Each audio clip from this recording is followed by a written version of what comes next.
To discuss international reaction to the Syrian ceasefire, I'm now joined live from Canada by Michelle Chusudovsky, who's the director at the Center for Research on Globalization. Thanks for being with us today. Now, just a few days ago, U.S. Special Representative to the UN, Susan Rice, accused Russia and China of having blood on their hands. Now that the ceasefire, eagerly supported by the two countries since the beginning, seems to have held so far, how does that reflect on the critics?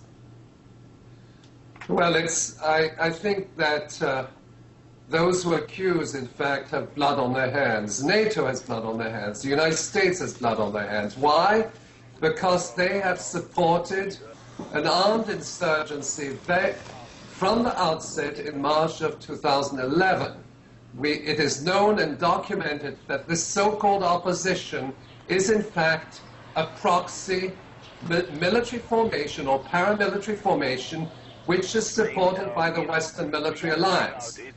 We also know that there are special forces from NATO countries which have integrated this so-called opposition, namely the Free Syrian Army. We know that Turkey is supplying the so-called opposition with weapons, and this has been going on for several months.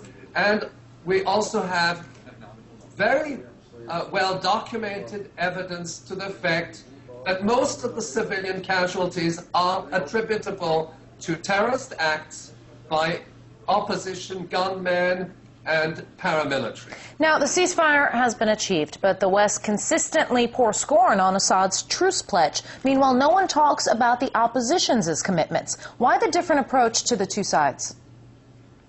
Well, first of all, we must understand, I think, know who are the sides, okay? Because on the one hand, you have the government of Syria, and on the other, you have, in fact, the foot soldiers of NATO. In other words, NATO is supporting the rebels, but at the same time, the NATO countries which claim to be members of the international community are brokering the peace plan. So in other words, you can't broker the peace plan and mediate when one of the sides is in fact supporting these rebels which are committing crimes against humanity. And I'm not saying this lightly. It is well documented. In fact, the German media brought it out just a few weeks ago on the crimes committed by opposition forces. And right from the beginning, we have been blaming, or at least the media has been blaming, the government. So that this is, in fact, this is a plan to destabilize Syria as a nation state. It's part of a broader military agenda which has been ongoing for several years, and NATO, the United States and NATO have a broader military agenda which may be, in fact, the next step of this. Mr. Chusudovsky, I'm sorry to interrupt you, but tell me, the Syrian opposition, which is very fractured, makes it even more difficult for them to agree on a common approach. How likely, and briefly, because we are running out of time, how likely is it that all the groups will commit to the ceasefire? Well, you know, this isn't really an opposition. There's an opposition within Syria. This is a fabricated opposition. Many of the people or the gunmen who are fighting are in fact mercenaries from neighboring countries, in particular from Qatar, from Iraq. In other words, they're not even Syrian nationals.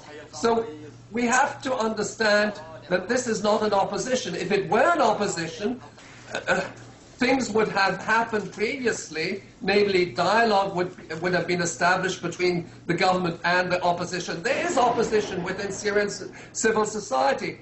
This opposition, so-called opposition, is made out in large part by terrorist brigades, which are covertly supported by the Gulf states, Qatar in particular, Saudi Arabia, but also the Western military alliance. Mr. Chusudovsky, one last question.